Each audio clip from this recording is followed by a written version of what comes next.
आदि में प्रभु ने आकाश, पृथ्वी, सागर और जो कुछ उसमें है उसकी सृष्टि की। और सृष्टि के शुरू से प्रभु के गुण सबके द्वारा देखे और जाने जाते हैं। जिस तरह से इमारत के लिए निर्माता की आवश्यकता होती है, उसी तरह से ही सृष्टि के लिए सृष्टिकर्ता की आवश्यकता है।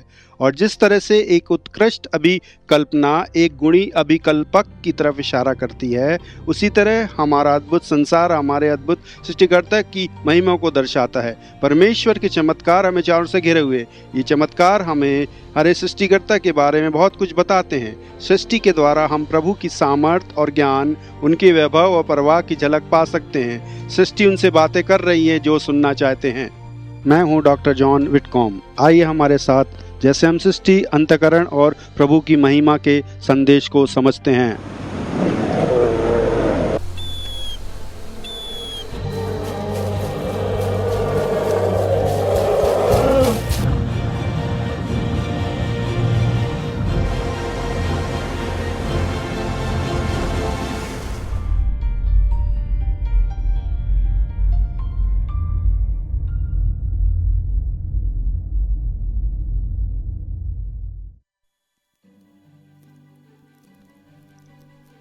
समस्त सृष्टि में प्रभु की सामर्थ्य प्रदर्शित होती है।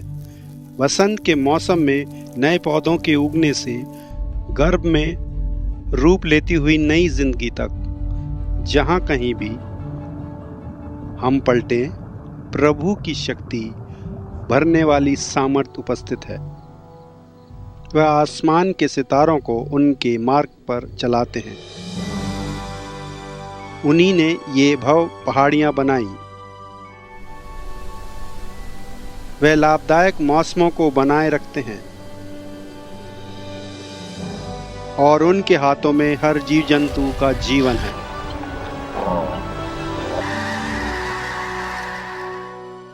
यह सत्य है कि हमारा एक संसार है। यह बताता है कि हमें एक सृष्टिकर्ता की आवश्यकता है, क्योंकि आप देखें तो संसार की एक शुरुआत थी और इसलिए एक कारण भी जरूरी है। लोग कहते हैं ठीक है, परमेश्वर ने संसार की रचना की, पर परमेश्वर को किसने बनाया?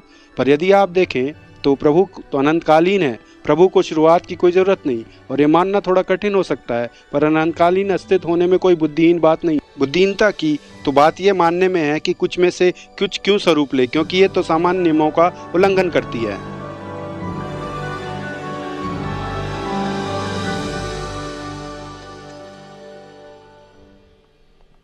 एक प्रसिद्ध विकास के सिद्धांत को पढ़ने वाले से जब पूछा गया कि बिग बैंग कहाँ से आया, तो उसने बड़े आराम से ये कहा कि यदि कोई आपसे पूछे कि पिंड शक्ति कहाँ से आई, तो उनसे पूछे प्रभु कहाँ से आया। और मैं सोचता हूँ कि उसने ऐसी बात की है जो उसकी सोच से ज़्यादा मायने रखती है। किसी को तो अनंतकालीन होना था, या तो पिंड ऊर्जा को या परमेश्वर को। विज्ञान ने हमें पिंड शक्ति के बारे में बहुत सी बातें सिखाई हैं। उसमें से एक ये कि वे समय के साथ समाप्त हो जाती हैं। पिंड शक्ति के अनंतकालीन होने में कोई तुक नहीं, प्रभु के अनंतकालीन होने में तुक है। जिस तरह से हम इब्रानियों की पुस्तक के पहले अध्याय में देखते हैं, स्वर्ग सारा संसार बूढ़ा हो रहा है और एक पुराने वस्त्र की तरह झड़ रहा है कि फेंक दिया जाए, पर हे प्रभु आप सदा बने रहते हैं। बाइबल कहती है कि एक ही प्रभु है जो सृष्टिकर्ता और सारे जीवन और शक्ति का स्रोत है। प्रकृति को उसी के हाथों से शक्ति और मार्गदर्शन मिलता है। हम में से किसने एक आते तूफान को सुन के प्रभु की सामर्थ्य के बारे में न सोचा?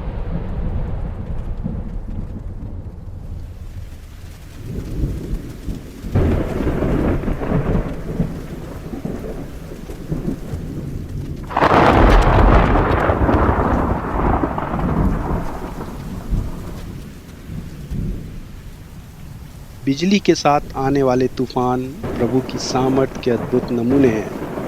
एक औसतन तूफान लगभग चंद करोड़ गैलन पानी गिराता है, जो कि नायग्रा फॉल्स में प्रति 6 मिनट में बहने वाले पानी के बराबर है। यही तूफान लगभग 1 करोड़ किलोवाट घंटे की ऊर्जा को छोड़ता है, जो कि एक 20 किलोटन के पारमाणिक शस्त्र के बराबर है। और बड़े तूफान इससे 10 या 100 गुना ज़्यादा ऊर्जा रख सकते हैं। किसी भी क्षण में पृथ्वी में लगभग 100 से ज़्यादा तूफान कहीं ना कहीं आ रहे होते हैं। ये मिल के एक वर्ष में लगभग 1 करोड़ 60 लाख तूफान होते हैं।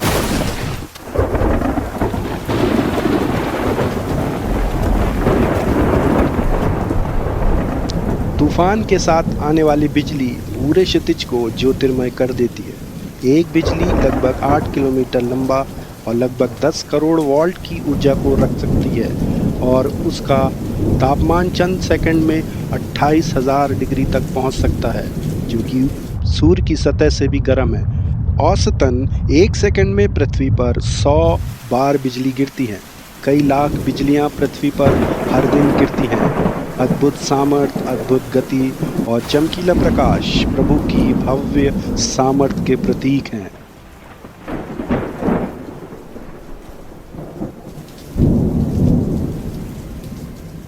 तूफान वातावरण में होने वाली एक अद्भुत घटना है। वे महान हैं, वे सामर्थी हैं, वे डरावने हैं। वे हर तरह की ऊर्जा को छोड़ते हैं। साधारण रूप से तूफान अपने लंबरूप चाल के द्वारा बड़ी मात्रा में ऊर्जा को हमारे वातावरण में छोड़ता है। तूफान हमारे जल चक्र में बड़ा योगदान देते हैं। यह जल चक्र महासागर में जल भाप बनकर ऊपर जाता है। ये भाप महाद्वीप के ऊपर हवा के द्वारा ले जाई जाती है, फिर वह वर्षा के रूप में गिरती है और फिर समुद्र में जाके मिल जाती है। तूफान इस चक्र का बहुत बड़ा हिस्सा है, जिसमें वे पानी को भाप में बदलते हैं, जो बारिश के रूप में फिर पृथ्वी पर गिर जाती है। परमेश्वर के वचन में बिजली और तूफान विद्रोही लोगों के प्रति परमेश्वर के क्रोध के प्रतीक हैं, पर बिजली और तूफान की अद्भुत सुंदरता और ताज़ा हवा की महक से हर कोई आकर्षित होता है। केवल बिजली ही दो गैसों को हवा में छोड़ती है, उदजन और नत्रजन, जो कि खाद बनाते हैं। जब बिजली का झटका हवा से गुजरता है तो वह नत्रजन को भाप के रूप में छोड़ता है और उसे पानी में सोख लिया जाता है। फिर ये पानी धरती पर गिर के उसे उपजाऊ बनाता है। तूफान में होने वाली नत्रजन से हमारी फसल को खाद मिलती है। 4000 साल पहले अय्यूब ने प्रभु के संसार के बारे में विचार करते हुए कहा था, वह मोटे बादलों में पानी को बांधे रखता है, फिर भी बादल फटते नहीं।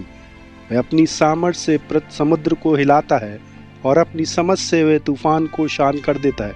निसंदेह ये उसकी राहों के केवल छोटे अंश हैं और हम उसकी कितनी छोटी फुसफुसाहट को सुन नहीं पाते, पर परमेश्वर की गर्जन को कौन समझ सकता है। तो तूफान और प्राकृतिक घटनाएं बहुत सामर्थ्य होती हैं।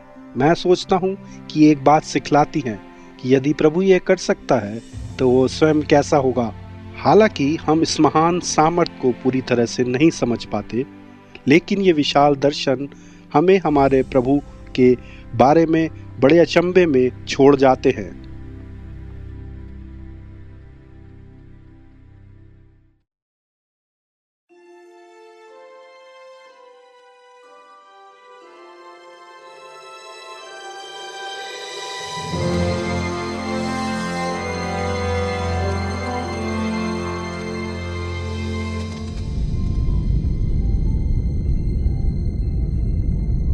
हमारा सूर्य बड़ा विशाल है और उसकी ऊर्जा उज्जैन बहुत बड़ी है। सूर्य के भीतरी भाग का तापमान 1.5 करोड़ डिग्री सेल्सियस है। यद्यपि सूर्य पृथ्वी से 15 करोड़ किलोमीटर दूर है, सूर्य की किरणें ही हमारी ऊर्जा का सबसे बड़ा स्रोत हैं। ऊर्जा सूर्य से 50 लाख घन टन पदार्थ प्रति सेकंड की भयंकर गति से निकलती है। ये निरंतर दिन रात सालों साल होने वाली क्रिया है। प्रकृति में प्रभु के सामर्थ्य के बहुत सारे उदाहरण हैं। पूरा संसार उसके शब्द के द्वारा बना। भजन संहिता 33:9 कहता है, प्रभु ने कहा तब हो गया, उसने आज्ञा दी और वैसा हो गया। एक अच्छे उदाहरण के रूप में हमारे सबसे करीबी तारे सूर्य को देखें।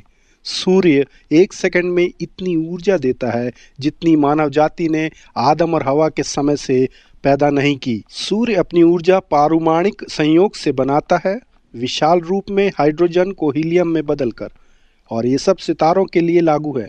हमारी आकाश गंगा में अंदाजे अनुसार 100 अरब तारे हैं और हमारे तारापुंज के आगे लगभग 100 अरब और तारापुंज हैं। कोई विचार भी नहीं कर सकता किस तरह की ऊर्जा और सामर्थ्य की बात हम कर रहे हैं। सिर्फ प्रभु के वचन के द्वारा ये सब बनाया गया। सूर्य पृथ्वी को गर्म रखता और सारे मौसमों को चलाता है। तेज आंधी, बिजली का तूफान या साधन बारिश की बादल, हवाएं, ये सब सूर्य से आने वाली ऊर्जा से चलते हैं।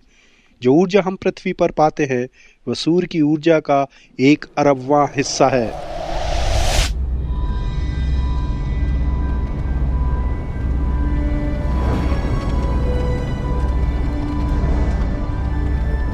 इस दृश्य को और समझने के लिए कंप्यूटर एनिमेशन की मदद से आइए हम रोशनी की गति से 100 गुना की गति से पृथ्वी के साथ सूर्य के पास चले।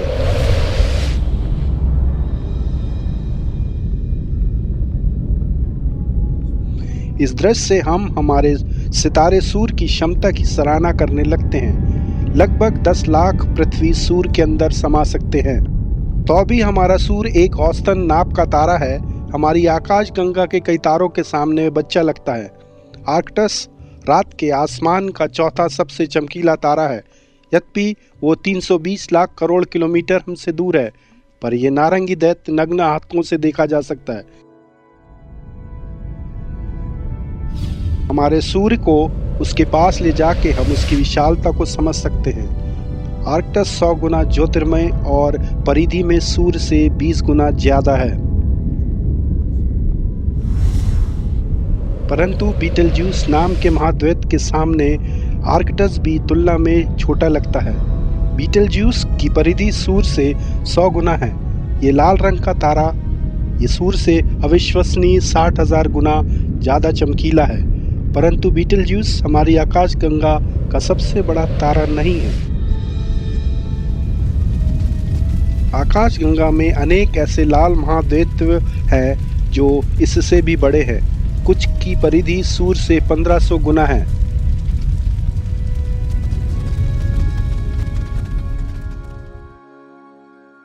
मैं सोचता हूँ प्रभु की सृष्टि की सामर्थ्य को सही रूप से दर्शाने वाली चीजों में से एक तारों में से निकलने वाली सामर्थ्य। सूर्य 1 सेकंड में इतनी ऊर्जा छोड़ता है जितनी 1 अरब बड़े शहर यदि हो सके तो 1 साल में पैदा करते हैं। ये सिर्फ 1 सेकंड में, आप सोच सकते हैं। और हाँ, सूर्य से ज़्यादा सामर्थ्य तारे भी हैं। इन सारी की शक्ति की कल्पना करें। वो सारे तारे हमारी आकाशगंगा के अरबों तारे, दूसरी आकाशगंगाओं के अरबों तारे, परंतु फिर भी बाइबल इस ऊर्जा की शक्ति की सृष्टि को एक कथन में कहती है, उसने तारे भी बनाए। जब हम सोचते हैं कि ये सारे अनुपात हमारे सृष्टिकर्ता की सामर्थ्य के मात्र एक अंश को दर्शाते हैं, तब हम भजन लिखने वाले से सहमत होकर कहते हैं, सारी पृथ्वी प्रभु का भय माने। तारे सिर्फ ऊर्जा से कहीं अधिक है। सूर्य की रोशनी के बिना पृथ्वी पर जिंदगी नहीं बनी रहेगी। सूरज की जीवन देने वाली ऊर्जा हमारे सृष्टिकर्ता के अटूट प्रेम को स्मरण कराती है। प्रभु अपने रोशनी के वरदान को सब पर चमकाता है।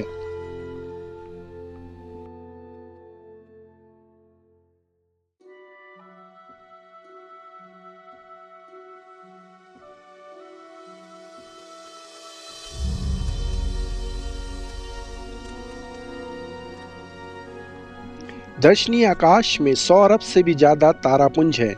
इन प्रत्येक तारापुंज का व्यास लाखों करोड़ों किलोमीटर चौड़ा है और प्रत्येक में लगभग 100 अरब तारे हैं। भले ही हमारी सोच से ये पार बात है, पर यह अनुमान लगाया गया कि संसार में करीब 1 अरब खरब तारे हैं। दूरबीन की खोज से बहुत पहले वचन ने बताया कि मनुष्य कभी भी तारों की संख्या को नहीं जान पाएगा, क्योंकि ये इतने सारे हैं। यकीनन सृष्टिकर्ता को इनकी सही संख्या का ज्ञान है और भजन 147 बताता है कि वह उन तारों को नाम से पुकारता है। इन सारे तारों को बनाने की सामर्थ्य, इनके तारक की पथ पर इन्हें चलाने की बुद्धि और पूरे आकाश में प्रदर्शित होने वाली अद्भुत सुंदरता मिलके हमारी सृष्टिकर्ता के वैभव और प्रेम को सिद्ध करता है। प्रभु ने संसार को इतना विशाल बनाया, इंसान सिर्फ इसकी विशालता को देखकर आनंद मना सकता है। और मैं कहता हूँ, प्रभु आप महान हैं। और मैं दाऊद ने जो कहा उसके बारे में सोचता हूँ। जब मैं आपके आकाश को, आपके हाथों के कार्यों को, चांद और सितारे जो आपने बनाए हैं, मनुष्य क्या है जो तू उसकी सुधि ले, या मनुष्य का पुत्र जो तू उससे मिलने आए। यह अनुमान लगाया गया है कि हमारे तारापुंज आकाश गंगा में 100 अरब से भी ज़्यादा तारे हैं। यह अनुमान लगाया गया है संसार में 100 अरब से भी ज़्यादा तारापुंज है। यकीनन बाइबल हमें बताती है कि आकाश पृथ्वी से ऊंचे है, जैसे प्रभु के तरीके हमारे तरीकों से और उसके ख्याल हमारे ख्याल से। जरा सोचे कि पृथ्वी आकाश मंडल के सामने एक पिन के सिरे के समान छोटी है। जरा देखें प्रभु का संसार आखिर कितना बड़ा है। यदि हम प्रकाश की गति से, जो कि 3 लाख किलोमीटर प्रति सेकंड चले, तो हम 1 सेकंड में पृथ्वी के 7 चक्कर काट सकते हैं। पर यदि हम इस गति से पूरे आकाश मंडल का सफर करें तो हमें करीब 28 अरब वर्ष से भी ज्यादा लग सकते हैं।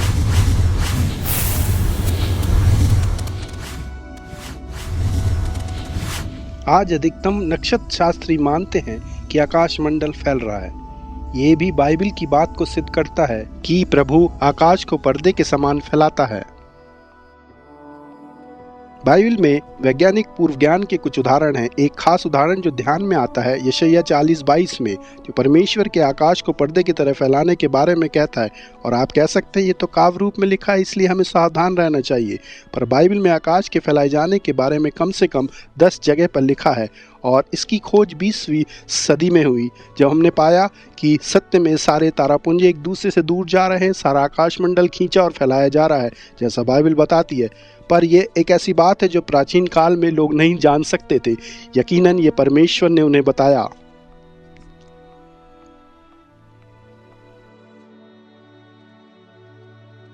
हमारी कल्पना से भी विशाल आकाश अद्भुत तारापुंज से भरा हुआ, जो सत्य में आकाश प्रभु की महिमा को दर्शाते हैं।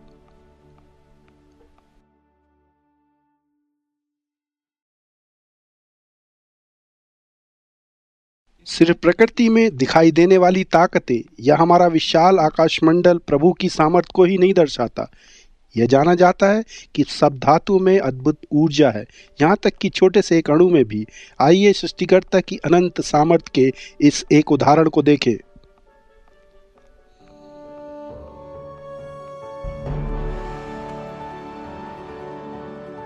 पिछली सदी में वैज्ञानिकों ने सब धातुओं में मौजूद महान ऊर्जा की खोज की। अब मशहूर समीकरण E=mc² हमें बताता है कि किसी भी धातु की ऊर्जा उसके वजन और रोशनी की गति के गुणे का गुणन क्रिया है। 20वीं सदी की बड़ी खोजों में से एक है ये समीकरण E=mc²। ये समीकरण जिसके बारे में अधिक लोगों ने सुना पर शायद उसके अर्थ को नहीं जानते। इसका असली अर्थ है ऊर्जा में वजन होता है। इसका मतलब ये नहीं कि ऊर्जा को वजन में बदला जा सकता है। अगर ऊर्जा को तराजू पर रखा जाए तो उसमें वजन होता है। रोशनी भी, यहाँ तक कि रोशनी इस कमरे में आ रही, यदि हम उसे तराजू पर रखें तो उसमें कुछ वजन है। पिछली सदी में वैज्ञानिकों ने पारमाणिक ऊर्जा के विचार की खोज की। इसमें अल्बर्ट आइंस्टीन के द्वारा मशहूर समीकरण E=mc² शामिल है। इस समीकरण में m का मतलब मास यानी वजन और c रोशनी की गति है। ये समीकरण कहता है कि यह मुमकिन है कि वजनदार धातु को लेके पूरी तरह से ऊर्जा में बदला जा सकता है। अगर आप धातु का लेके उसे तोड़े फोड़े तो उसमें से रोशनी, ध्वनि और ऊर्जा आएगी। इसका यह अर्थ भी है कि यदि हम छोटे से धातु को लें और उसमें से ऊर्जा को निकालें तो हम सचमुच अद्भुत बातें कर सकते हैं। अगर आप उस समीकरण को देखेंगे E=mc², उसमें से c की रोशनी की गति है जो बहुत बड़ी होती है और c² रोशनी का वर्ग, वो तो बहुत ही बड़ी चीज़ है। ये बातें हमें बताती है कि धातु की सबसे छोटे कण में भी बहुत विशाल मात्रा में ऊर्जा बनी हुई है। किसी भी धातु की इस अद्भुत ऊर्जा को समझने के लिए देखें कि आणविक रिएक्टरों द्वारा धातु के एक अंश के ईंधन को ही ऊर्जा में बदला जाता है। यदि हम धातु की ऊर्जा को बदलने पाए तो इसका नतीजा तो अनंत विशाल होगा। उदाहरणतः एक औसतन आकार के वृक्ष के तत्व को ऊर्जा में बदले तो उपजने वाली शक्ति 45 लाख करोड़ किलोवाट आवर्स होगी। तुलना के लिए अमेरिका एक वर्ष में 4 लाख करोड़ किलोवाट आवर्स की बिजली ऊर्जा के रूप में पैदा करता है। यदि एक वृक्ष के वजन से ऊर्जा को पैदा करे तो इससे उत्पन्न ऊर्जा 10 वर्ष तक अमेरिका को बिजली देगी।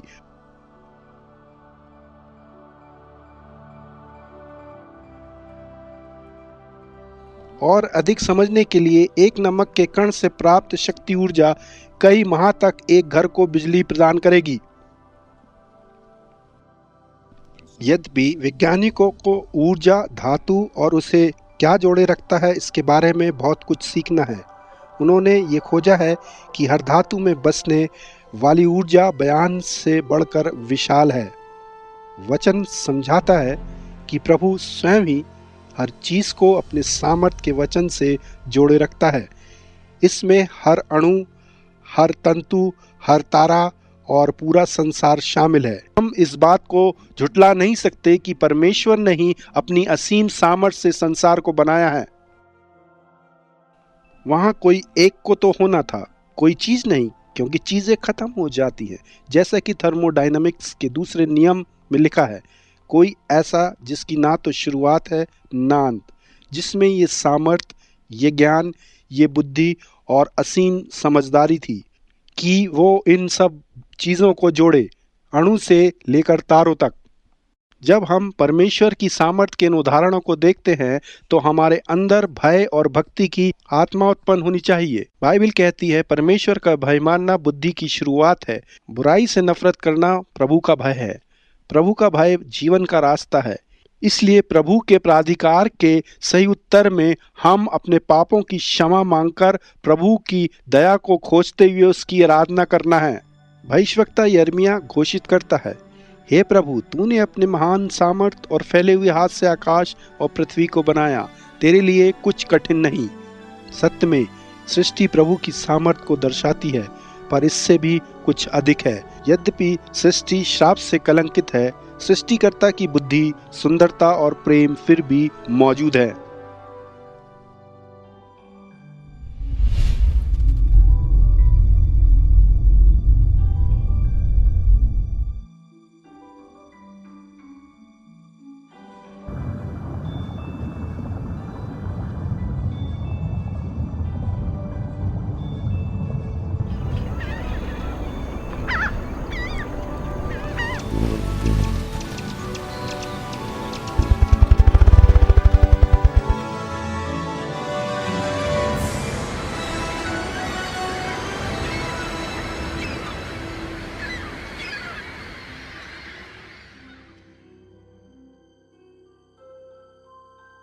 जहाँ कहीं भी हम देखें, प्रभु की बुद्धि प्रत्यक्ष है।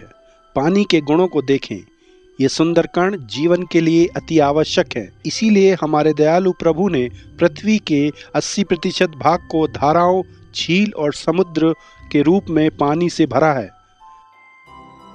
पानी हर जीव जंतु के जीवन को संभालने के लिए परिपक्व है। वो एक बेहतरीन द्रावक, शीतल करने वाला और संवाहक है।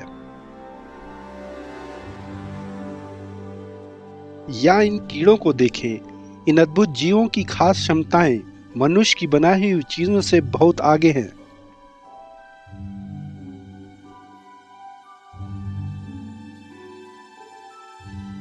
सुंदरता से लेकर जटिल कार्य सभी सृष्टिकर्ता की बुद्धिमत्ता को बताते हैं।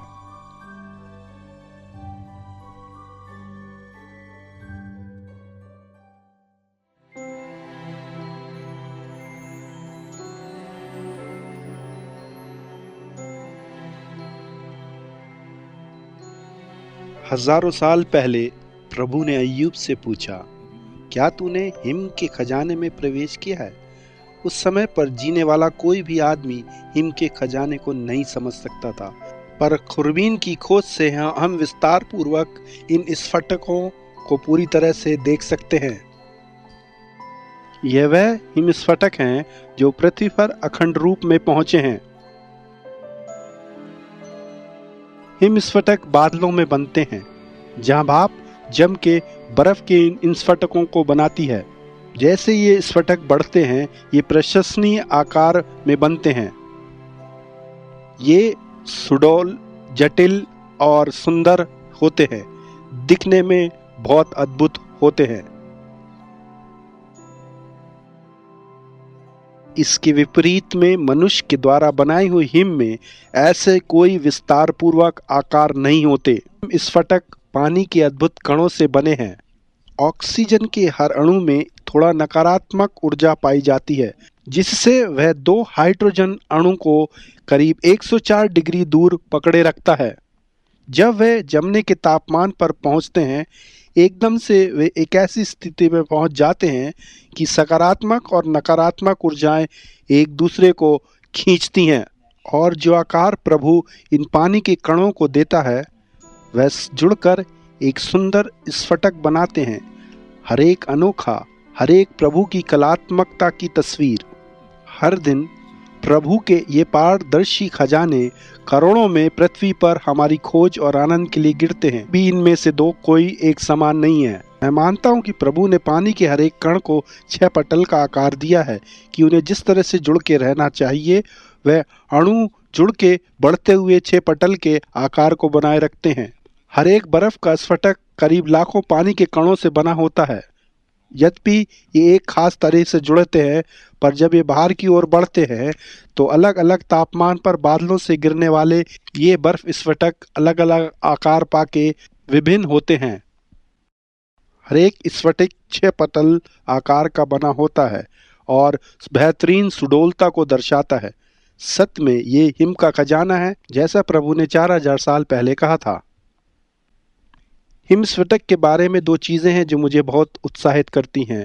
पहली, ये बहुत सुंदर हैं। आप उन्हें देखें तो पाएंगे ये चपटे चेहरे और जो आकार उनमें है मौलिक रूप से 100 तरह के हिम स्फटिक होते हैं। और फिर उनकी सुंदरता, और ये मुझे प्रभु के बारे में बताता है। ये मुझे बताता है कि प्रभु की सुंदरता से प्रेम है। वह मुझसे प्रेम करता कि उसने मेरे देखने के लिए इस सुंदरता को बनाया। वह मुझ में लय खाती है। दूसरी बात, वह क्रम जिसमें ये बर्फ के स्फटिक जुड़े रहते हैं जो हमें बताते हैं कि प्रभु ने इन्हें बनाया है। इसका एक आत्मिक मतलब भी है। जैसे हर हिम स्फटिक का अनोखा आकार होता है, उसी तरह से हर इंसान, हर प्राण अनोखा होता है और हमारे प्रभु के लिए बहुत महत्वपूर्ण है। जिस तरह से प्रभु के कलात्मक हाथों ने प्रेम के साथ बर्फ स्फटिकी बनाए हैं, इसी तरह से हर व्यक्ति को अपनी महिमा को दर्शाने के लिए बनाने की वो इच्छा रखता है। शेष सारी सृष्टि के सामने हिम स्फटिक साधारण है, पर फिर भी इन असंख्य हिम स्फटिकों की ओर महान शिल्पकार का ध्यान होता है, जो उसकी परवाह का अभिन्न चिन्ह है। प्रभु ने केवल बर्फ के स्फटिक में ही नहीं, पर हर तरह के कणों में हर तरह के कार्यप्रणाली, संबंध और विधि बनाए हैं जिन्हें हम आज पूरी तरह समझ नहीं सकते। यही मेरे वैज्ञानिक होने का एक कारण भी है। मुझे चीज़ों की कार्यप्रणाली को समझना, उनमें गणित के समीकरणों को लगाना अच्छा लगता है, क्योंकि मुझे लगता है मैं प्रभु के चेहरे को छू रहा हूँ।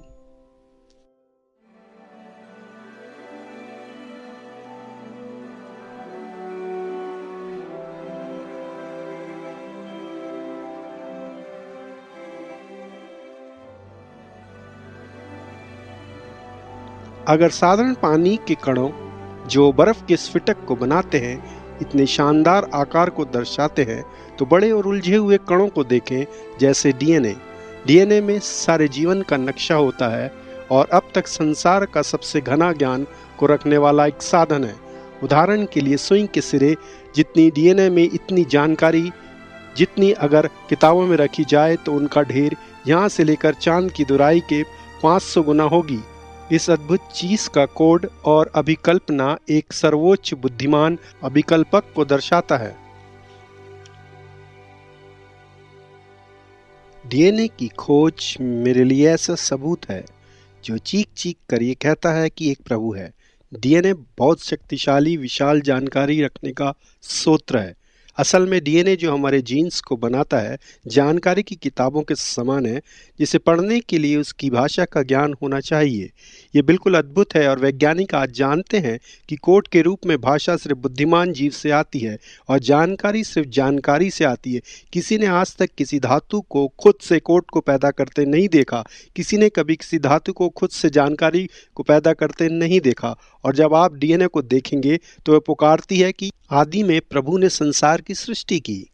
हम सब एक बिंदु जैसे छोटे सेल से शुरू होते हैं। इस सेल को कैसे पता कि उसे 100 खरब सेल का ये शरीर बनाना है? हजारों अलग प्रकार के हर एक उलझा हुआ सूक्ष्म रासायनिक पदार्थ जिनकी कार्य प्रणाली हमारी सोच से बाहर है, और उसके साथ उसकी निर्देश पुस्तिका अर्थात उत्पादक की निर्देश पुस्तिका कोडेड है कि कैसे 100 खरब सेल के शरीर के हर पुर्जे को बनाना और चलाना है। और डीएनए एक 3 परिमाण संबंधी कण है जो स्वयं को दोहराता है। हर कण अपनी हूबहू अनुकरण को जल्दी और निपुणता से बना सकता है। प्रभु ने डीएनए को इस तरह से बनाया कि वह खुद में गलतियों को ढूंढकर सही कर सकता है। ये क्षमताएं मनुष्य के ज्ञान से बहुत आगे हैं। प्रभु ने डीएनए को इस तरह से बनाया कि वे अपने अंदर की गलतियों को खुद सुधार सकता है।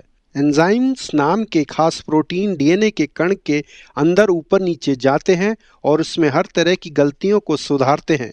प्रभु ने हमें ऐसे डीएनए कोड से बनाया जिसमें गलतियां सुधारने की क्षमता है। जिस तरह से एक संपादक किसी किताब या अखबार में गलतियों को ढूंढता है, उसी तरह से प्रभु ने खास एंजाइम बनाए जो ऊपर नीचे जाके डीएनए की गलतियों को जटिल रूप से सुधारते हैं, जो कि अविश्वसनीय हैं। सृष्टि में कई ऐसे उदाहरण हैं जो बाइबल के प्रभु को प्रदर्शित करते हैं। एक तो हमारा डीएनए ही है। हमारे डीएनए में जानकारी होती है और जानकारी विज्ञान नाम की विज्ञान की एक शाखा है जो जानकारी के पैदा होने और प्रसारण के बारे में ज्ञान देती है। और जानकारी विज्ञान का एक नियम है कि जानकारी कभी अपने आप से अचानक पैदा नहीं होती। कभी भी हम किसी जानकारी के मूल स्रोत की तरफ जाते हैं तो हमेशा किसी बुद्धि की ओर इशारा करती है, क्योंकि हमारे डीएनए में रचनात्मक जानकारी है। यह मुझे बताता है कि डीएनए बुद्धिमत्ता से आती है। पर हमारे सेल के मुकाबले में ये डीएनए कण भी साधारण लगते हैं। सारे जीव जंतु सेल से बने हैं और हर सेल एक छोटे से शहर के समान है। जब हम पाते हैं कि मनुष्य का शरीर खरबों सेल से बना है जो कि एक यूनिट के रूप में कार्य करते हैं, तो हमें हमारे सृष्टिकर्ता की घनिष्ठ परवाह और परिपक्व ज्ञान के बारे में आश्चर्य होना चाहिए।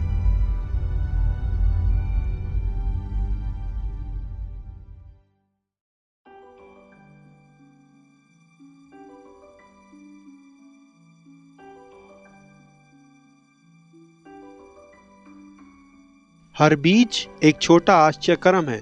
प्रभु ने छोटे से सिक्वोया के बीज को बनाया कि वह बढ़ के पृथ्वी का सबसे बड़ा वृक्ष बने, लगभग 100 मीटर ऊंचा और कई टन भारी।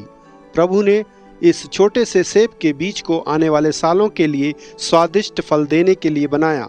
और प्रभु ने ढेर सारे बीजों को बनाया कि वे खूबसूरत फूल बने।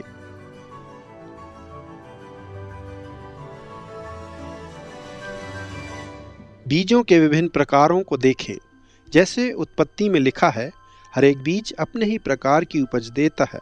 और जैसे कि परमेश्वर ने इच्छा रखी, फल और उनके उत्पादकों ने मनुष्य और वातावरण के लिए खाद्यों और स्रोतों की आपूर्ति की।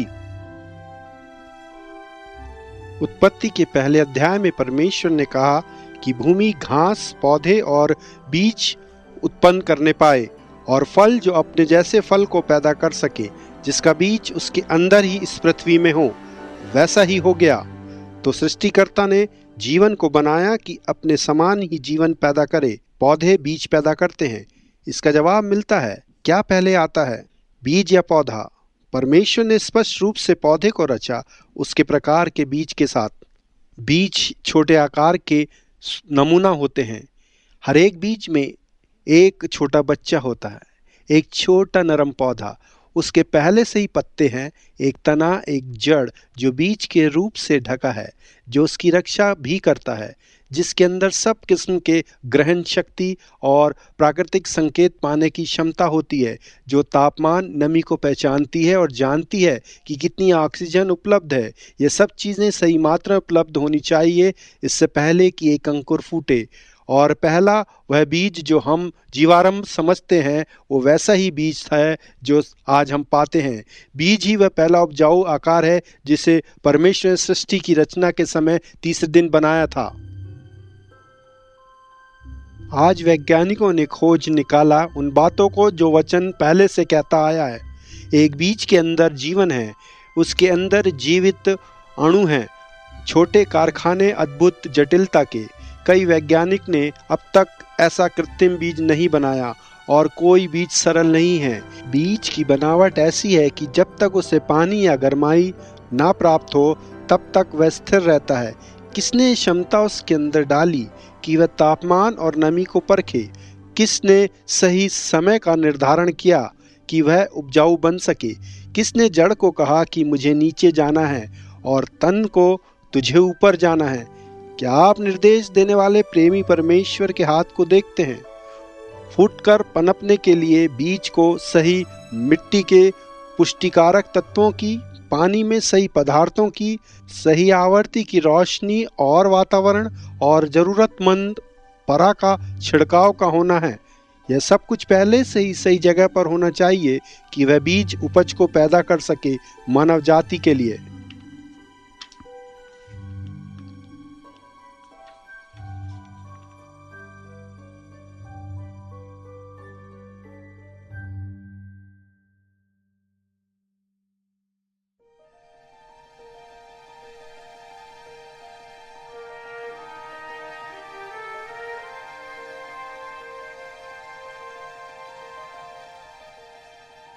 बिना फूल के पौधों के कितनी नीरस होती ये दुनिया।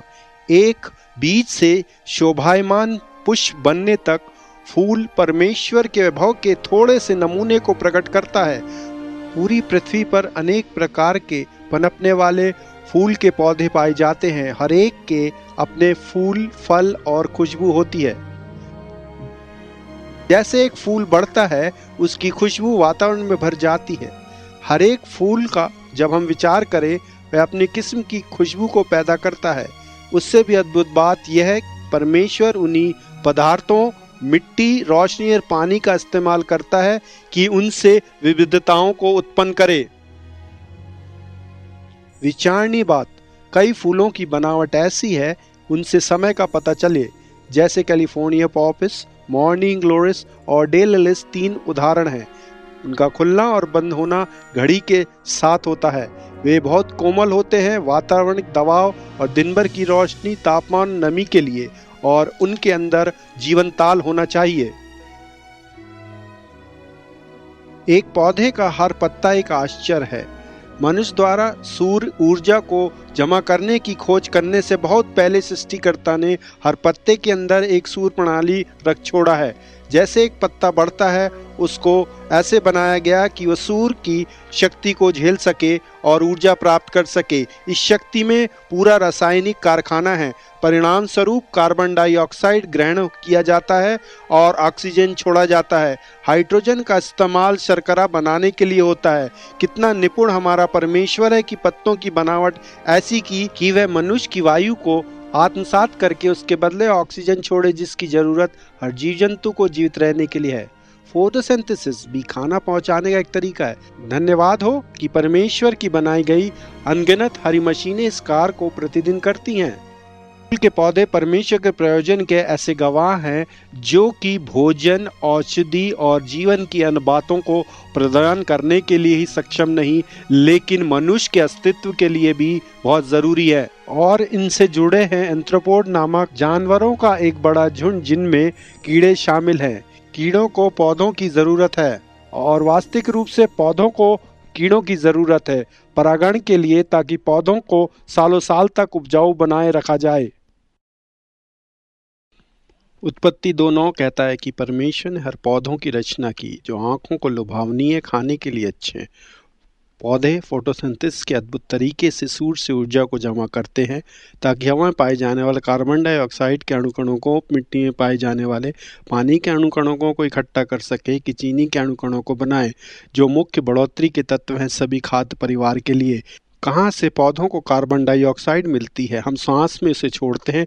जानवर कार्बन डाइऑक्साइड सांस में छोड़ते हैं। पौधे उसे ग्रहण करते हैं। वे पानी भी ग्रहण करते हैं। वे पानी के अणुकणों से पाए जाने वाली ऑक्सीजन छोड़ते हैं, जिसे हम सांस में लेके शर्करा को जलाते हैं कि कार्बन डाइऑक्साइड को छोड़ें, ताकि वे आत्मसात करके अधिक चीनी बनाएं। आप समझ सकते हैं कि कैसे ये सब अंग एक साथ मिलते हैं। एक बात है, जैसे हम सृष्टि की गणना को देखें, कैसे परमेश्वर ने पौधों, जानवरों और लोगों को बनाया। भूमंडल के सारे आकार वे सब मिलकर आपस में उसकी महिमा को प्रकट करें। खाना, ऑक्सीजन, दवा, ईंधन, अनिर्मित सामग्री। वास्तव में प्रभु ने पौधों को आकार दिया कि वो हमारे फायदे के लिए हों। फलदायी पौधों के बहुमूल्य विभिन्नताएं और कई प्रकार की जरूरतों को वो पूरा करते हैं। एक बुद्धिमान और दयालु सृष्टिकर्ता की ओर इस बात को दर्शाता है। यद्यपि बाहर में वे प्रतापी हैं, फूल की महिमा तो धुंधली हो जाती है। वचन के अनुसार मनुष्य का जीवन पृथ्वी पर एक फूल के समान है, जल्द समाप्त होने वाला। इसलिए हर एक के लिए ये जरूरी है कि आज ही हम अनंत काल के जीवन को खोजें।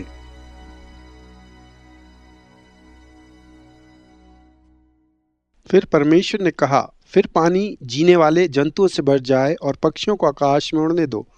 परमेश्वर ने हर जीव प्राणी की रचना की जो चल सके, और परमेश्वर ने देखा और कहा अच्छा है। उत्पत्ति की पुस्तक में हमने पढ़ा है कि परमेश्वर ने सब चीज़ों की रचना की कि अच्छा हो, और पाप ने सब सृष्टि का घात किया। मछली, पक्षियाँ और हर एक जीव जंतु अभी भी परमेश्वर की भलाई और बुद्धि की गवाही देते हैं। अब हम अपना ध्यान प्रभु के बनाए हुए अद्भुत जीव जंतुओं पर लगाएंगे। जल की दुनिया में रहने वाले जंतु मनुष्य के विचार से कहीं बढ़कर प्रतापी हैं। महासमुद्र निवासी की अनगिनत वर्गीकरण हमारे महान सृष्टिकर्ता की प्रवीणता की असीमितता को बताते हैं, और हर एक समुद्री प्राणी की रचना असाधारण कार्य प्रणाली के साथ हुई है। परमेश्वर ने ऑक्टोपस को जेट के जैसे चलने की क्षमता दी, खिंचवा कप तकनीकी और खुद समायोजन छलावरण शक्ति, जो कि मनुष्य निर्मित किसी भी तकनीक से बेहतर है। इस विशाल ऑक्टोपस को देखें जो शैवाल के साथ एक चट्टान का आकार बदलता है। इसका रंग, आकार और बनावट सब कुछ एक साथ क्षण भर में बदल जाता है। यह बाईं ओर जो स्क्विड है वह नर है। वह एक और मिलन के लिए मादा की ओर लाल भूरे रंग की आकृति को प्रदर्शित करता है, दूसरी ओर प्रतिवादी नरों को दूर रखने के लिए लड़ने की सफेद आकृति को दिखाता है। जब वह दूसरी ओर जाता है तो उसका स्वरूप भी बदलता है। दो तरफा इशारा करने की क्रिया परमेश्वर की अभियंता की प्रधानता को दर्शाती है।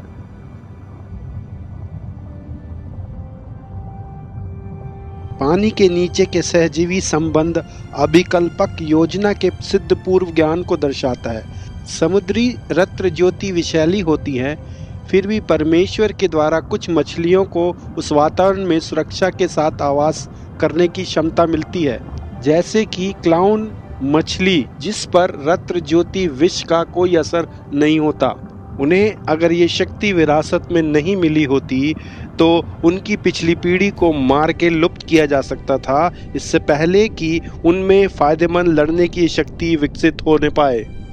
कुछ मछलियों के एक साथ रहने के तरीकों पर अभी भी अनुसंधान किया जा रहा है। मछली का शल संकालन चलन की क्षमता महान कंडक्टर के राह दिखाने वाले हाथ को दर्शाता है। विभिन्न किस्म की मछलियों का वर्गीकरण किया गया है कि वे महासागर के एक विशेष स्तर पर निवास करें। यह क्षमता उस हवा की थैली की बनावट का परिणाम है जो रक्त की नलियों से हवा को निकालता है, दबाव का नियंत्रण करता है, संतुलन को संभालते हुए मछली को पानी के भिन्न बहाव में सृष्टिकर्ता के निर्धारित सीमा में जीवित रहने की अनुमति देता है। मेरे सबसे पसंदीदा समुद्री जीव जंतु में से एक है पर्ल नॉटिलस या चैम्बर्ड नॉटिलस। यहाँ पर एक शेल है, जैसे आप फ्लोरिडा के शेल की दुकान में देख सकते हैं। जब आप इसको बीच में से काटे, ओह तो देखे कितना सुंदर। इसके अंदर सारे ये कशिकाएं हैं। जानवर जो आखिरी कक्षिका में रहता है वह जरूर स्क्विड होगा। इसके बहुत सारे छोटे स्पर्श खोखे हैं जो सामने से निकलते हैं। ये सारी छोटी कशिकाएं उसकी मदद करती हैं कि वे अपने हल्केपन को नियंत्रण में रखें, जैसे एक पनडुब्बी करता है। उस अद्भुत स्क्विड के अंदर एक दिमाग है, एक आंख जो इस दुनिया को हमारे जैसे ही देखता है, एक पाचन प्रणाली, एक लार्मय मांसपिंड और एक पाचक ग्रंथि मांसपिंड, 3 हृदय भी हैं हमारे जैसे ही। उनके अंदर बहुत सी चीजें हैं और फिर भी इस प्रकार के जीवाशेष प्रकार के जंतु सबसे पहले दिखते हैं। प्रथम जटिलता परमेश्वर की रचनात्मकता की एक महान गवाही। जब मैं समुद्री जीवों की ओर देखता हूँ जिन्हें परमेश्वर ने रचा है, विशेष रूप से मैं मछलियों पर ध्यान देता हूँ। वे अद्भुत जंतु हैं। उनके कारगर कार्य क्षमता से शुरू करें। यह सच्चाई है कि उनका अभिकल्प हुआ है कि वे पानी में ऑक्सीजन निकालें। इस प्रकार से वास्तव में उनके पास लुभावनी सौंदर्य है और वे मनुष्य के लिए बड़ी मात्रा में खाना उपलब्ध करते हैं। जीवावशेष के रिकॉर्ड के अनुसार मछलियाँ रही हैं। हाँ, मछली सचमुच परमेश्वर की जीवित रचनाओं में से एक अनोखी आकृति है।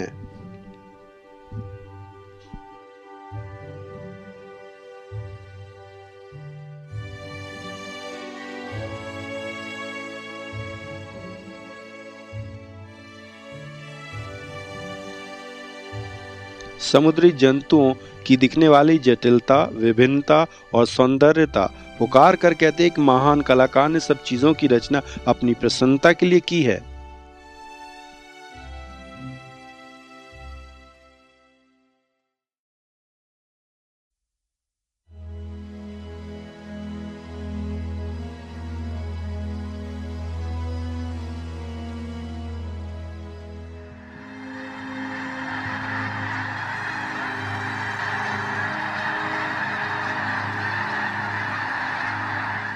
पक्षी पृथ्वी के सबसे ज्यादा मनमोहक जीव जंतु में से हैं।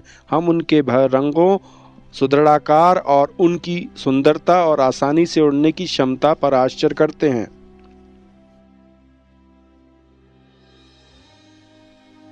कई शताब्दियों तक मनुष्य ने पक्षी के समान उड़ान भरने की कोशिश की, लेकिन यह 20वीं शताब्दी में संभव हुआ कि एक नियंत्रित जहाज को वह बना सके।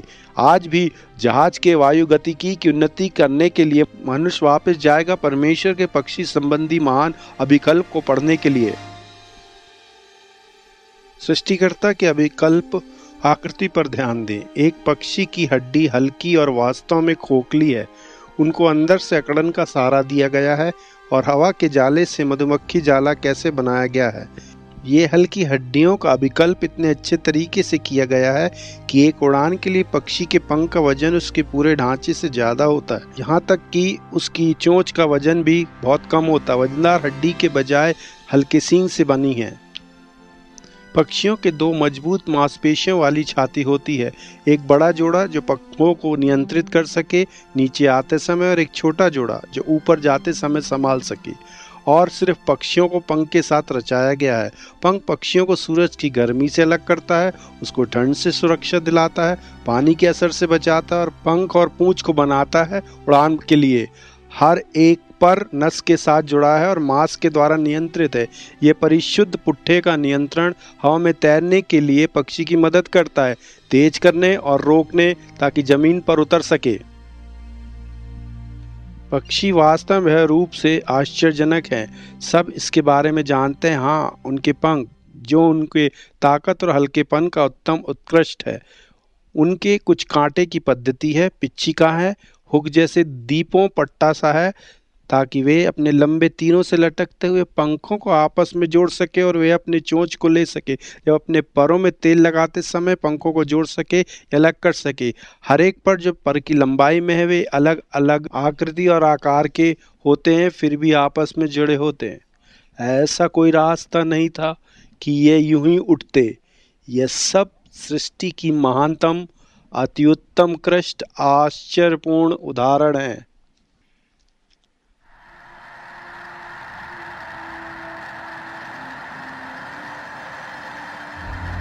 पक्षी की उड़ान का एक और विशेष तत्व है हवा से भरा हुआ थैला जो पक्षी के अंगों के बीच में पाया जाता है। हवा का यह थैला पक्षी के फेफड़े से जुड़ा है और उड़ान के समय उसमें से हवा प्रदान होती है। यह व्यवस्था तेजी से पक्षी के शरीर के इंद्रिय पदार्थ को हवा प्रदान करती है ताकि यह पक्षी हवा में हल्का रह सके। सभी पक्षी आश्चर्यजनक हैं। आप जानते हैं उनके पास एक ऐसी श्वास की पद्धति है जो किसी किस्म के जीव में नहीं पाई जाती। पक्षी का फेफड़ा एक दुगनी रूप से बंधी हुई पद्धति है जिसमें ऑक्सीजन बनती है हवा को अंदर लेते और छोड़ते हुए। हमारे फेफड़े या दूसरे जीवों के फेफड़े में ऐसी बात नहीं। पक्षी के फेफड़े में पीछे का दरवाजा भी है जो खुल जाता है और महत्वपूर्ण भी है। पक्षियाँ सांस लेते समय अपनी छाती के द्वारा आकार को नहीं बदलते। आप जानते हैं अगर एक पक्षी को हजारों मील की यात्रा के बाद जमीन पे उतरते हुए देखें, क्या आप उसकी छाती को फूलते हुए पाते हैं? नहीं, वह पत्थर की तरह होगा। यद्यपि कितनी कठिनाई उड़ान करके आए हैं। आप सोच रहे हैं वे कैसे सांस लेते हैं? वह खुल जाता है जैसे हवा पक्षी में से होकर गुजरा हो, धोखनी जैसे आग के लिए। या मांसपेशियों के बीच में हवा के थैले हवा घुमाते जैसे पक्षी चलते उड़ते हैं और ये पक्षी को ऑक्सीजन देता है। परमेश्वर ने पक्षियों को निराला जीव बनाया है। ये सारे इंजीनियरिंग के गुण पक्षी की सृष्टि में परमेश्वर की सिद्ध दूरदर्शिता को दिखाते हैं। पक्षी के महानतम गुणों में से एक है उसका दूर देशों तक उड़ने की क्षमता। आर्कटिक टर्न हर साल नॉर्थ पोल से साउथ पोल तक एक यात्रा को पूरा करते हैं। अब लोग इसे प्लेन में पूरी कर लेते। शायद आपने प्लेन के चालक स्थान में देखा हो उन सारे स्विचों और डायलों को कंट्रोल करने वाले हैंडलों को, उनको भी जमीन के साथ संबंध रखने में जरूरत होती है कि ये बताए कि वे कहाँ चल रहा है। लेकिन पक्षी के पास ये सब कुछ उसके दिमाग के छोटे से हिस्से में है। अगली बार आपको अगर कोई पक्षी दिमाग कहे तो आप उसका धन्यवाद दें।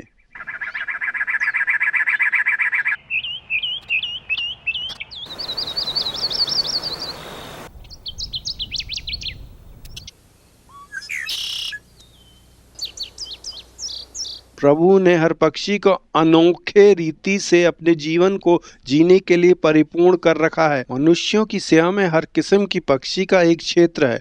कुछ मदद करते हैं कीड़ों की रोक में, दूसरे शवों को हटा देते हैं। फिंच परिवार तो भूसों को खत्म करने में महान है। उल्लू और बाज चूहा जैसे कतरने वाले जीवों को बढ़ने से रोकते हैं। सैंडपाइपर पर बीच की सफाई करते हैं।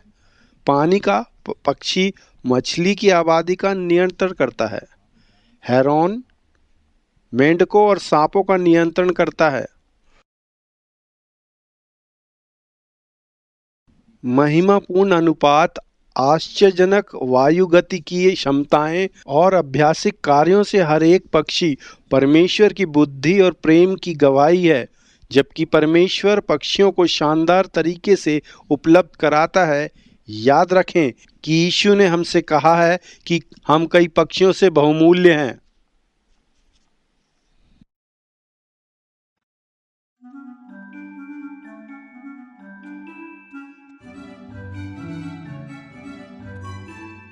हमिंग बर्ड दक्षता और अनुग्रह का चमत्कार है। ये सबसे छोटे पक्षी, वे अपना नाम उनके पंख की फड़फड़ाहट से लगातार निकलने वाली भिनभिनाने की आवाज से लेते हैं। एक फूल से दूसरे फूल पर कूदते हुए भिनभिनाने वाली चिड़िया हवा में जांच करता है। वह मीठे रस को चूसने के लिए आया है। भिनभिनाने वाली चिड़िया का अभिकल्प आश्चर्यजनक रीति से इस कार्य को करने के लिए किया है। परमेश्वर ने इसको छोटा शरीर दिया है कि यह फूलों के आसपास आसानी से घूम सके। एक लंबे सुएं के समान चोंच ताकि फूल के कटोरे से गहराई तक टटोल सके और एक विशिष्ट जीव रस चूसने के योग्य बन सके। परमेश्वर ने उसे अनूठे मजबूत पंख और एक दृढ़ उरोस्ती दिया है जिससे वह पक्षी आकाश में ठहर सके और पीछे और दाएं बाएं आसानी से उड़ सके। वास्तव में भिनभिनाने वाले पक्षियों के लक्षण, लंबा चोंच, विशेष जीभ, अनूठे पंख की फड़फड़ाहट, सबको एक साथ शुरू से ही एक काम करना पड़ता है कि वे अपनी ताकत को जुटा सके और सुरक्षित रह सकें। यद्यपि ज्यादातर पक्षियों के पंख कंधे, कोहनी और कलाई पर झुकते हैं, भिनभिनाने वाली पक्षी अपने कंधे का प्राधान्यतः इस्तेमाल करता है। हेलीकॉप्टर की तरह ये सीधा ऊपर को उड़ सकता है। सृष्टिकर्ता का विकल्प तथापि संभव करता है कि हर दिशा में मुड़ सके। यह मनुष्य के द्वारा बनाई हुई किसी भी मशीन से अधिक गुणकारी और अधिक फुर्तीला लगता है।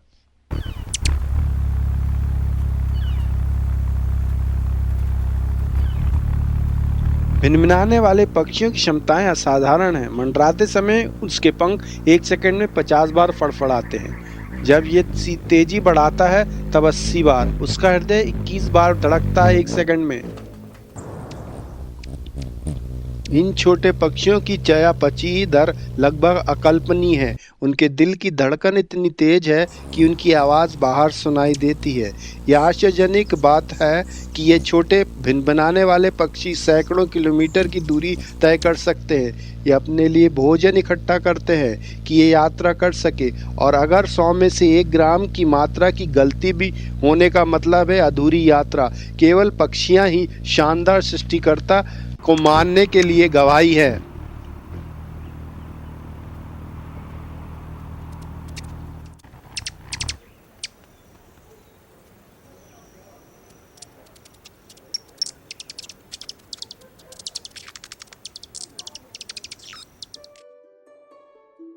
भिनभिनाने वाले पक्षी का घोंसला उत्तम कला का एक नमूना है।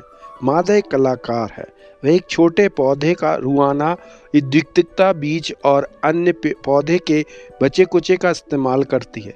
बाहर का सजावट शैवाल से और मकड़ी के जाल से होती है। अंदर के हिस्से को नरम वस्तु से ढका जाता है। कोई उसको घोंसले बनाने की कला नहीं सिखाता है। यह परमेश्वर की दी हुई क्षमता है। पक्षी जगत में नर भिनभिनाने वाले पक्षी के रंग का कोई तोड़ नहीं है। प्रतापी भिनभिनाने वाला पक्षी, चौड़े पूंछ वाला, नीले रंग वाला और कोस्टा के भिनभिनाने वाले पक्षी 300 विशेष किस्म के पक्षियों में से है। इंद्रधनुष रंग गले और मुकुट के अपवर्तन की वजह से है, ना कि रोगन से। अक्सर ये जगह गहरे दिखते हैं, लगभग काले, लेकिन सही दिशा से देखें तो इंद्रधनुषी रंग अपने में से साफ चमकते हैं।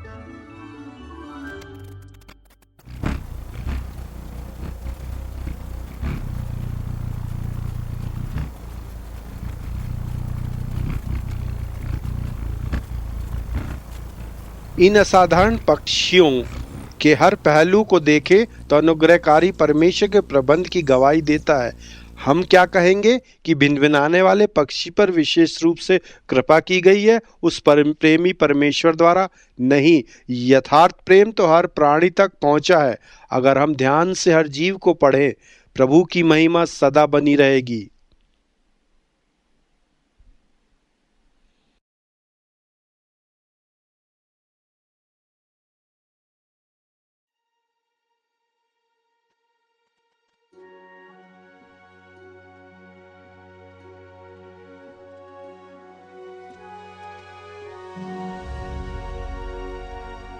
ऐसा अनुमान है कि 18,000 किस्म की तितलियां हमारे ग्रह को सजाती हैं।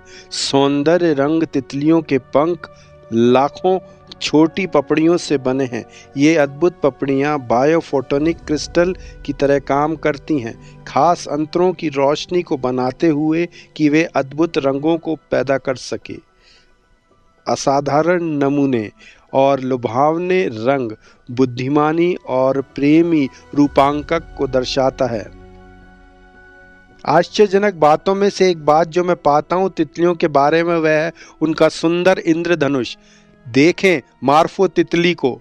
मार्फो तितलियों के सुंदर नीले इंद्रधनुष होते हैं, लेकिन जब कई सदियों पहले जीव वैज्ञानिकों ने उनकी पपड़ियों को देखा तो उन्हें रोगन को नहीं पाया, लेकिन उन्होंने बायोफोटोनिक तत्वों को पाया। उन्होंने परमेश्वर के अकल्पिक तत्वों को पाया जो सफ़ेद रोशनी की किरणों को ग्रहण करते हैं और देखने वाले व्यक्ति को सिर्फ नीले जामुनी रंग के वर्णक्रम की रोशनी की किरणें दिखाई देती हैं। वैज्ञानिक खुर्दबीन के सहारे से हमने पाया कि यहाँ पंख के ऊपर ऐसे तत्व हैं जिनका अंतर 0.000004 मिलीमीटर से अधिक नहीं हो सकता। यह एक अद्भुत गवाही है परमेश्वर के अभिकल्प की। सभी तितलियां अपने जीवन काल में अद्भुत परिवर्तन का सामना करती हैं। एक कीड़ा अंडे के रूप में शुरू करता है, फिर रेंगता हुआ झींगा कीड़ा के रूप में बदलता है। यह रूप में जब वह लेता है तो झींगा संगीत में झटके से कांपना शुरू करता है, अपने बाहरी चमड़े को तोड़ते हुए। उसका पांव और सिर का आवरण तेजी से गिरता है, अभिषिक्त स्थान से उठते हुए। फिर पहले ही दिन से झींगे के अंगों को खंड खंड करके चिकना रस बन जाता है। आश्चर्यमय तरीके से 1 या 2 सप्ताह में एक संयुक्त पंख वाली तितली निकल आती है।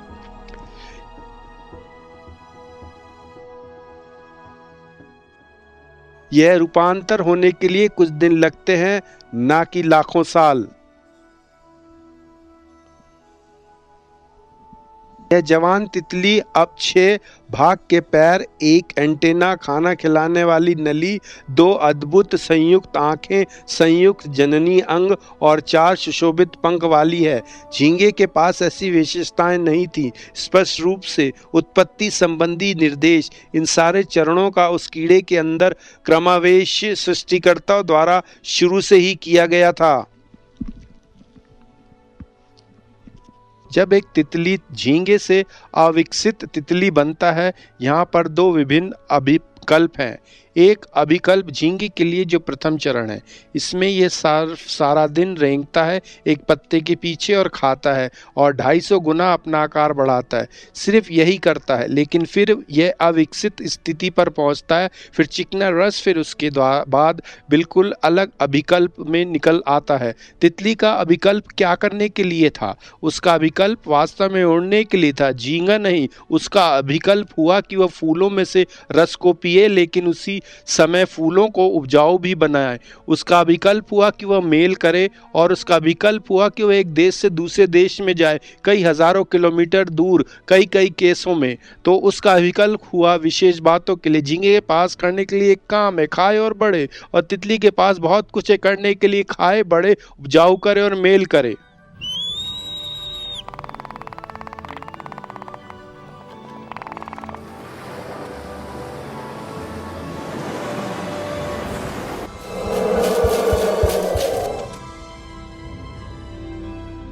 हजारों साल पहले वचन ने घोषणा कर दी, जिसकी सबको जानकारी है। अय्यूब की पुस्तक के 12 अध्याय से हम पढ़ते हैं, लेकिन अब जानवरों से कहो कि वे तुम्हें सिखाएं, और आकाश के पक्षियों को कि वे तुमसे कहें, या पृथ्वी से बात करो वे तुम्हें सिखाएं, समुद्र की मछलियों से कि वे तुम्हें समझाएं।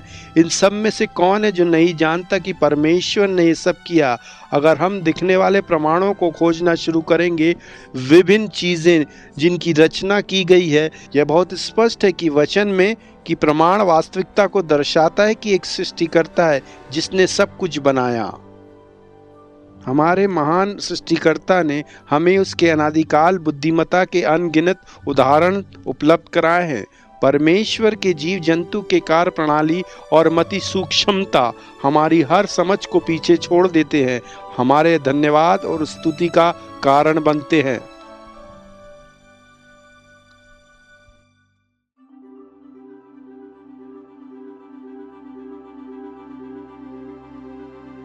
जबकि सारी सृष्टि परमेश्वर के चरित्र की बातों का एक प्रतिबिंब है, मनुष्य अकेला उसकी समानता में रचाया गया है। मनुष्य की शारीरिक विशेषता है, उसका दिमाग संयुक्त श्रेष्ठ काम है, उसके हाथ सही काम को अंजाम दे सकते हैं, उसका ढंग सीधा है। वचन समझाता कि परमेश्वर आत्मा है। यद्यपि मानव पाप में गिर गया, मनुष्य की आत्मिक प्रकृति अभी भी सृष्टिकर्ता के चरित्र की छवि को रखती है। उदाहरणतः मनुष्य के पास स्वयं इच्छा है, मनुष्य को अच्छे और बुरे का अंतर मालूम है, और केवल मानव जाति ने मानव वैज्ञानिकों, कलाकारों और भविष्यवक्ताओं को जन्मा है।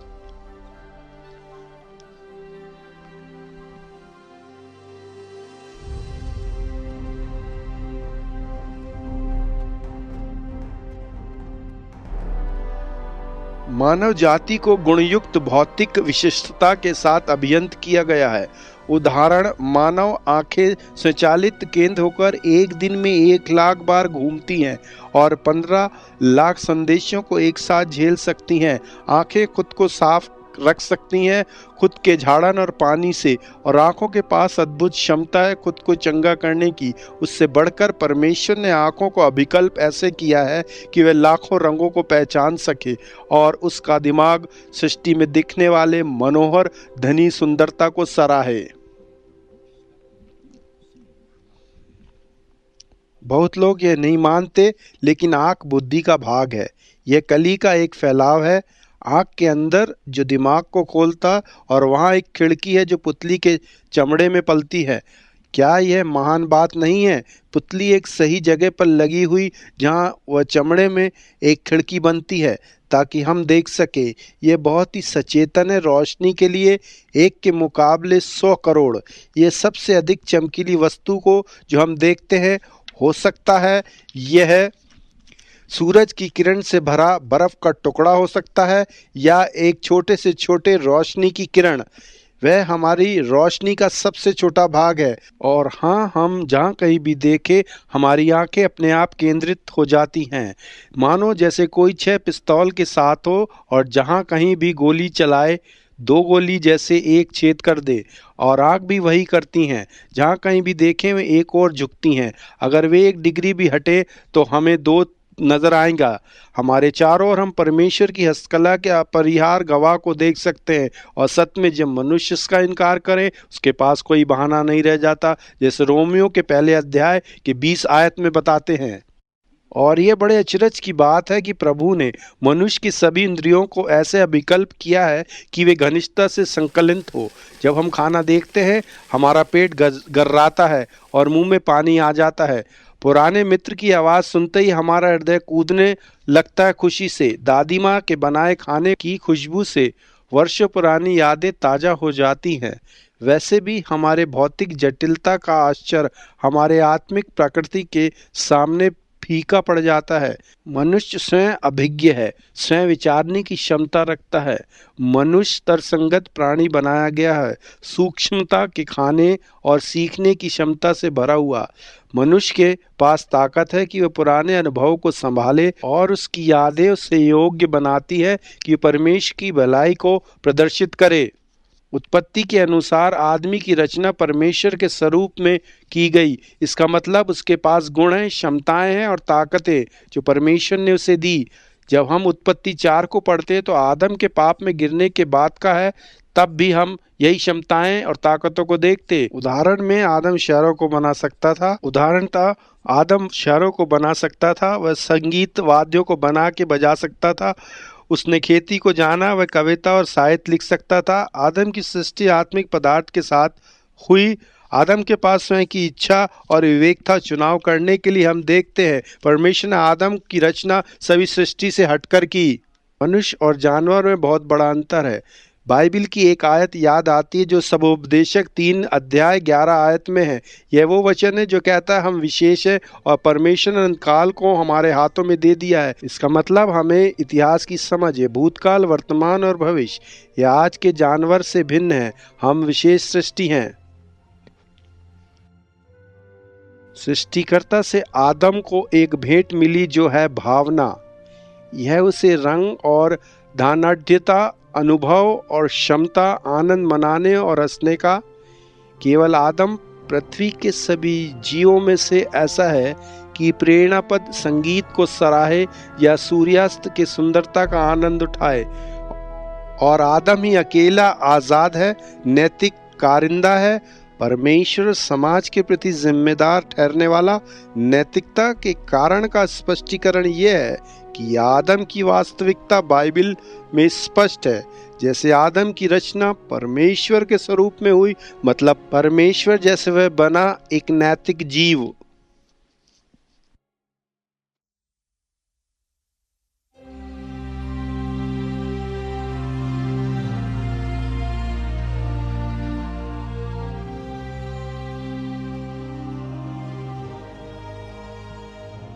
स्वर्ज्ञानी और सर्वशक्तिमान होने के साथ बाइबल बताती है कि परमेश्वर पूर्ण रूप से पवित्र है। वह हमेशा वही करता है जो सही है, पर मैं झूठ नहीं बोल सकता, पाप नहीं कर सकता और हमेशा विश्वासयोग्य और सच्चा है। हम कैसे जाने कि परमेश्वर न्यायी है?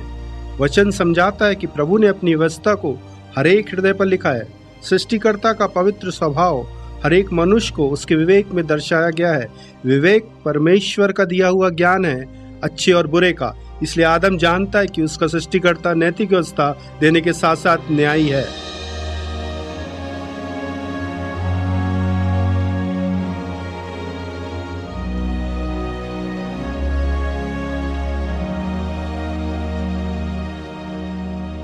ना, क्या तुम्हारे पास विवेक है? मेरा विश्वास है मेरे पास विवेक है। क्या तुम्हें विश्वास है कि सबके पास विवेक है? हाँ। तुम्हारे पास विवेक है? हाँ। यह कहाँ से आया? मैं नहीं जानती। बाइबल स्पष्ट बताती है कि परमेश्वर के बारे में ज्ञान हमारे हृदय में लिखा है और हमारा विवेक हमें अच्छे बुरे का ज्ञान देता है। आपने कभी झूठ बोला है? हाँ। उससे आप क्या बन जाते हैं? एक झूठा। झूठा? क्या आपने कभी कुछ चुराया है? हाँ। उससे आप क्या बन जाते हैं? एक चोर। मान लो कि आप एक दुकान में हैं, वहाँ कुछ है जिसकी आपको ज़रूरत है, वहाँ पर कोई नहीं आपके आसपास, आपके पास आपका बटुआ भी नहीं, कोई आपको देख नहीं रहा है, तो आप उसे अपने जेब में डाल लेते हैं, वहाँ से निकल लेते हैं और कोई आपको पकड़ता भी नहीं, आप उससे बच गए। अंदर आप क्या सोच रहे हैं? रात में जब बिस्तर पर जाते हैं क्या सोच रहे हैं? कोई जानता है कि आपके मन में क्या विचार हैं? मैंने वह चुराया। वही आपका विवेक है। क्या आपने हमेशा परमेश्वर के दिए हुए विवेक का अनुसरण किया है?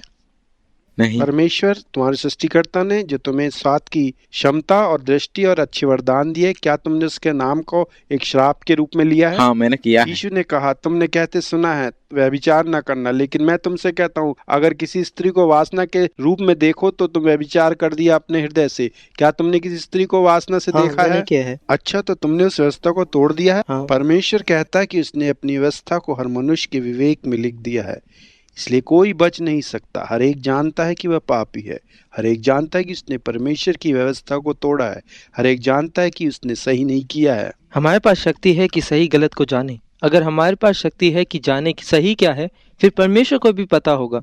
वही नैतिकता का अंतिम ज्ञान है कि सृष्टिकर्ता। क्या सही है, क्या अच्छा है। हाँ, उसके बिना हम कैसे हाँ, जाने मैं कि जानता क्या हूँ, सही ये या अद्भुत गलत है। है? हर मनुष्य अच्छाई बुराई को जानता है। यह सत्य हमें परमेश्वर के चरित्र और प्रकृति के बारे में क्या बताता है? कि वे सिद्ध है। पवित्रता के आधार पर अगर परमेश्वर न्याय करे तो आप क्या दोषी ठहरेंगे या निर्दोष? दोषी। तो फिर अगर आप झूठ बोलने वाले या चोरी करने वाले दोषी ठहरे, न्याय के दिन परमेश्वर 10 आज्ञाओं के अनुसार आपको स्वर्ग में भेजेगा या नरक में? मैं तो नरक में जाऊंगा। क्या हमें सर्व सामर्थी न्यायाधीश का सामना करना पड़ेगा? हाँ, हमें करना पड़ेगा, और जब ऐसा होगा हम हमारे कर्मों के लिए दोषी ठहराए जाएंगे। विवेक मुझसे कहता है कि कोई है जिसे मुझे हिसाब देना है, वह हमारा सृष्टिकर्ता है, और मुझे मालूम है कि मैंने उसके मानक के अनुसार जीवन नहीं बिताया। क्या आपने कभी परमेश्वर का नाम श्राप के रूप में लिया है? हाँ। क्या आपको ऐसा समय याद है जब आपका विवेक आप पर चीखा है? कुछ आपने ऐसा किया जिसके लिए एलन ऐसा मत कर, या एलन तुम्हें ऐसा नहीं करना चाहिए था? हाँ। अगर आप उसे याद कर सकते हैं, क्या आप सोचते हैं कि हमारे सृष्टिकर्ता उसे याद रख सकता हाँ। है? क्या आप सोचते हैं कि विवेक हमें बताता है कि हमें उद्धारकर्ता की जरूरत है? हाँ। और आप जानते हैं परमेश्वर व्यक्तिगत प्रेम और परवाह का प्रभु है, लेकिन बदलने वाला न्याय का नहीं। इस तरीके से हो सकता है, हम उससे उसकी व्यवस्था को नहीं बदलवा सकते। वही एक है जो उस विवेक को हमारे अंदर डाल सकता था। वह वास्तव में परमेश्वर है जिसका अनुभव हम अपने विवेक द्वारा करते हैं। यद्यपि सृष्टि परमेश्वर की महानता को दिखाती है, यह मिला जुला संदेश भी देती है। इन सारी सुंदरता और नियंत्रण के मध्य में हम देखते हैं बीमारी, शरण और मृत्यु। आश्चर्यजनक नहीं, ये केवल बाइबल समझाता है स्पष्ट विरुद्धता को। शुरुआत में परमेश्वर ने सब कुछ सिद्ध रचा था, फिर मानव को चुनाव और स्वेच्छा भी दिया गया। दुख की बात, उसने अपने सृष्टिकर्ता से विरोध करने का चुनाव किया। जैसे परमेश्वर ने हिदायत दी थी आदम को, पाप के कारण पीड़ा और मृत्यु पहुंची। उत्पत्ति में जैसे श्राप का विवरण दिया गया है कि वह सृष्टि पर असर किया, और आज हम उसके भयानक असर को देखते हैं। फिर भी एक शुभ समाचार है। समय की शुरुआत से पहले परमेश्वर ने योजना बनाई मनुष्य को बचाने की, क्योंकि पाप का हर्जाना मृत्यु है। सृष्टिकर्ता पृथ्वी पर आया मनुष्य बनकर, पाप रहित जीवन जिया और मरा कि हमारे पाप हर्जाना चुका सके। फिर वह मृतकों में से जी उठा और क्षमा और अनंत जीवन के भेंट दिया हर एक के लिए जो उस पर विश्वास करे।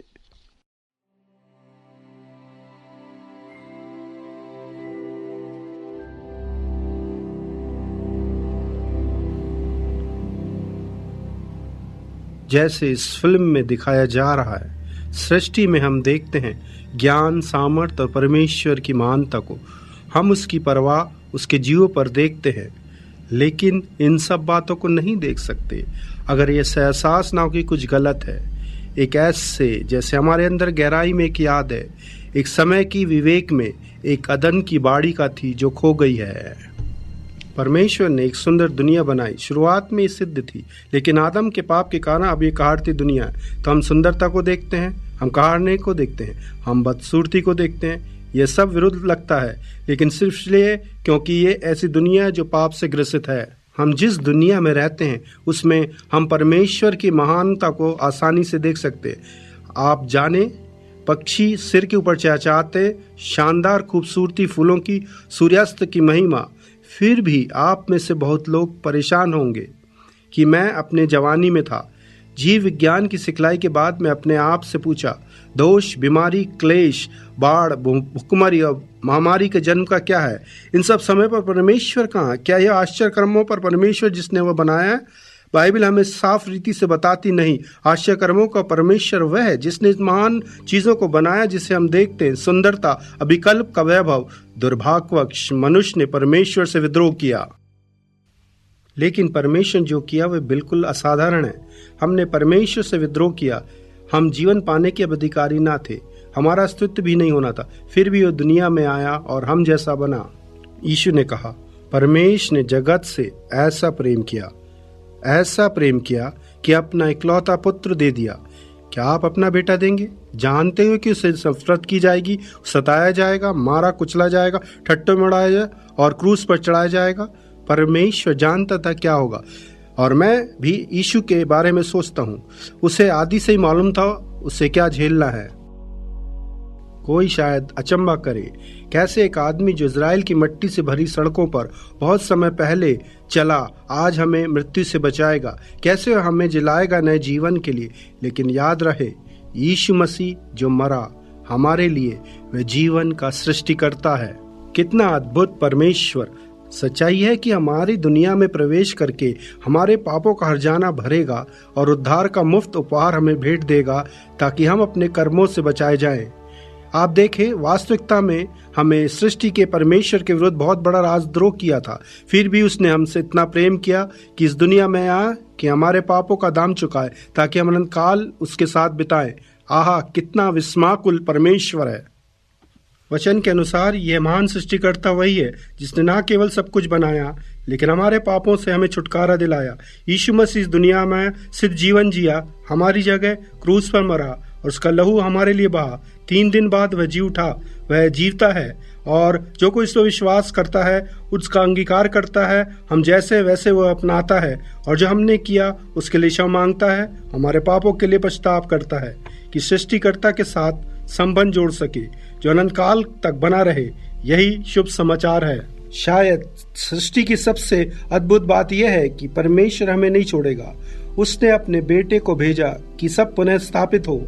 हम उसके पुनः आने की राह देखते हैं। फिर एक बार भेड़िया और मेमना एक साथ लेटेंगे, वे घात व नाश न करेंगे मेरे पवित्र पर्वत पर, लेकिन पृथ्वी प्रभु के ज्ञान से भर जाएगी और पानी समुद्र को ढांप लेगा। ये महान आयत यशायाह में है। आहा, परमेश्वर छुटकारा दिलाने वाला प्रेम जो सब बातों से महान है। वास्तव में हमारा सृष्टिकर्ता आश्चर्य कर्मों का परमेश्वर है, और महान आश्चर्य कर्म उसका विशाल प्रेम है। वचन बताता है कि परमेश्वर प्रेम है। उसने हमारे प्रति अपने प्रेम को प्रदर्शित किया, स्वर्ग से नीचे उतरकर और अपनी जान को कुर्बान करके, ताकि हम सर्वदा के लिए उसके साथ मेल मिलाप कर लें। यीशु मसीह सृष्टिकर्ता है। क्रूस पर उसने हमारे पापों को उठा लिया और फिर जी उठा मुर्दों में से। प्रभु यीशु अब अनंत जीवन का भेंट देता है सबके लिए जो अपने पापों से फिरे और व्यक्तिगत रूप से उस पर विश्वास करे। यीशु मसीह पर अपना विश्वास दर्शाने से आप अपने सृष्टिकर्ता के साथ रिश्ता स्थापित कर सकते हैं, जो सदा के लिए होगा। यह उसका मुफ्त उपहार है आपके लिए। इच्छा भी केवल एक महान आश्चर्य कर्मों को करने वाले परमेश्वर को सारी महिमा, धन्यवाद और गौरव प्राप्त हो सदा के लिए।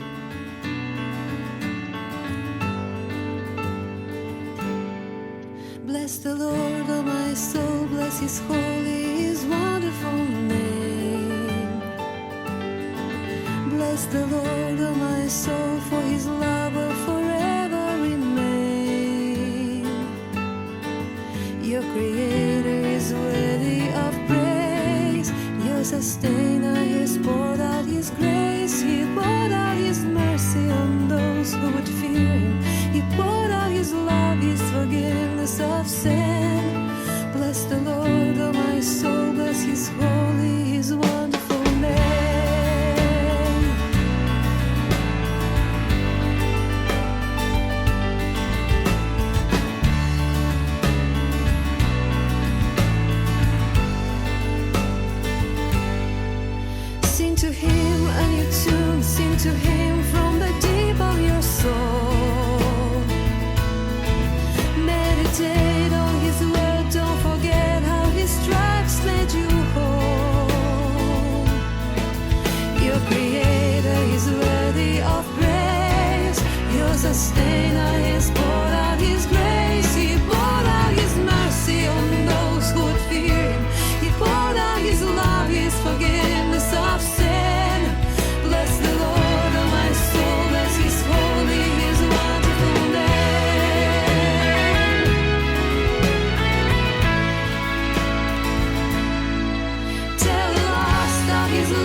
between